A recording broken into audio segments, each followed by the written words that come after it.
Seize the ship. Pawan Kalyan గారు అన్న ఒక్క మాట ఆంధ్రప్రదేశ్ గత 4 రోజుల నుండి ఇదే హాట్ టాపిక్ గా నడుస్తుంది. అసలు పవన్ కళ్యాణ్ గారు సీజ్ చేయడం కరెక్టేనా? పవన్ కళ్యాణ్ గారికి ఆ పవర్స్ ఉన్నాయా? ఇంతకు ముందు మన భారతదేశంలో ఎప్పుడైనా ఇలా రైస్ మీద రైడ్ జరిగిందా, స్మగ్లింగ్ అని? అసలు ఇండియాలో సీజ్ చేసే పవర్స్ ఏ డిపార్ట్మెంట్ ఉంది? అసలు ఏ మినిస్ట్రీ ఇది రన్ చేస్తుంది? And present Andhra Pradesh government next తీసుకోబోయే స్టెప్స్ ఏంటి? ఈ వీడియోలో మీకు డీటెయిల్ గా ఎక్స్ప్లెయిన్ చేస్తాను.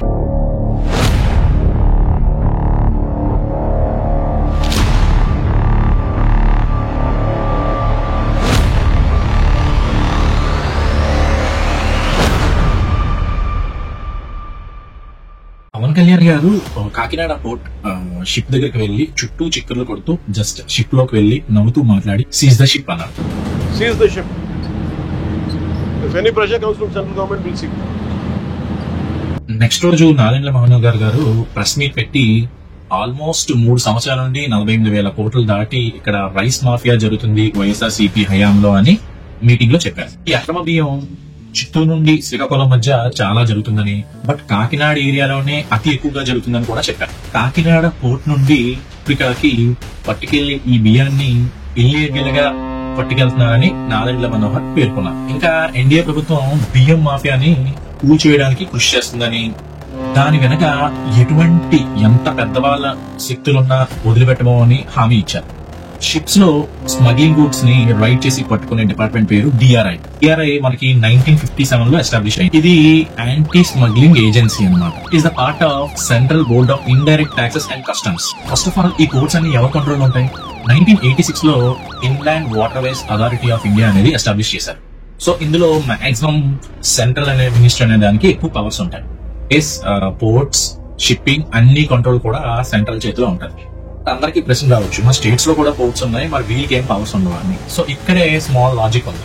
సో మనకి సెంట్రల్ వైడ్, స్టేట్ వైడ్ అని పోర్ట్స్ డివైడ్ చేసి ఉంటాయి. ఇండియాలో యాక్చువల్లీ 12 మేజర్ పోర్ట్స్ ఉన్నాయి. ఈ పోర్ట్స్ అన్నిటికి కూడా ఈ inland waterways authority of India head కింద ఉంటుంది. సో 90% కూడా వాళ్ళే ఛార్జ్ కూడా ఉంటుంది. బట్ మిగతా 213 నాన్ మేజర్ పోర్ట్స్ ఉన్నాయి. ఇవన్నీ కూడా స్టేట్ అండ్ సెంట్రల్ రెండు ఉంటాయి, కానీ స్టేట్ మినిస్టర్స్ కి కొన్ని పవర్స్ అయితే ఉన్నాయి. న్యూస్ ఛానల్స్ అన్ని కూడా దీని మీద డెబిట్ ఎలా ఉందంటే, అసలు కస్టమ్స్ కదా సీజ్ చేయాలి, అసలు ఇతనికి పవర్స్ ఉన్నాయా లేవా, అండ్ ఇప్పుడు రైస్ అనేది ఫస్ట్ టైం పడుతున్నారు, అసలు ఇండియాలో ఎప్పుడు జరగలేదు కదా, దీని మీద ఇప్పుడు నెక్స్ట్ స్టెప్ ఏం తీసుకోబోతున్నారు, అసలు చేసింది కరెక్టేనా అని చాలా వరకు క్వశ్చన్ అనేది రేజ్ అయింది. ముందు చెప్పినట్టు 12 మేజర్ పార్ట్స్ వరకే సెంట్రల్ పవర్స్ ఉంటాయి. అది మిగతావి నాన్ మేజర్ పోర్ట్స్ అన్నిటికీ స్టేట్ పవర్స్ కూడా ఉంటాయి. అంటే స్టేట్ మినిస్టర్స్ వెళ్లి ఏవైనా మాట్లాడొచ్చు, అక్కడ సీజ్ అనేది షిప్ చేయొచ్చు. అయితే అది సెంట్రల్ డిపార్ట్మెంట్ కి ఒకసారి చెప్పాలన్నమాట. మళ్ళీ మరి స్మగ్లింగ్ రైస్ ఎప్పుడైనా దొరికిందా అంటే ఎస్. నాన్ బాస్మతి రైస్ బియ్యాన్ని స్వాధీనం చేసుకోవడానికి 1962 కస్టమ్స్ చట్టం ఉపయోగించబడింది. 2011లో డిఆర్ఐ 520,926 మెట్రిక్ టన్నుల బాస్మతి బియ్యాన్ని స్వాధీనం చేసుకుంది. దీన్ని అడ్జుకేటింగ్ అథారిటీకి జప్తు చేసింది. మరో కేసులో 193,960 కిలోల బాస్మతి బియ్యం, 3,150 కిలోల బాస్మతి బియ్యాన్ని కస్టమ్స్ డిపార్ట్మెంట్ అదుపులో తీసుకుంది.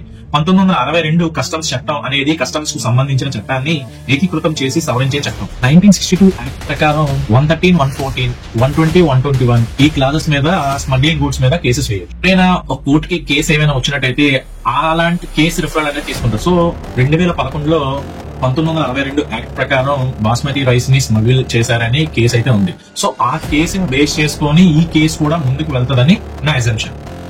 పవన్ కళ్యాణ్ గారు అక్కడ ఉన్న ప్రజల దృష్టిలో దేవుడు అయిపోయింది. ఫస్ట్ ఆఫ్ ఆల్ అయితే డెసిషన్ తీసుకోవడం అనేది గట్స్ అనే చెప్పుకోవాలి.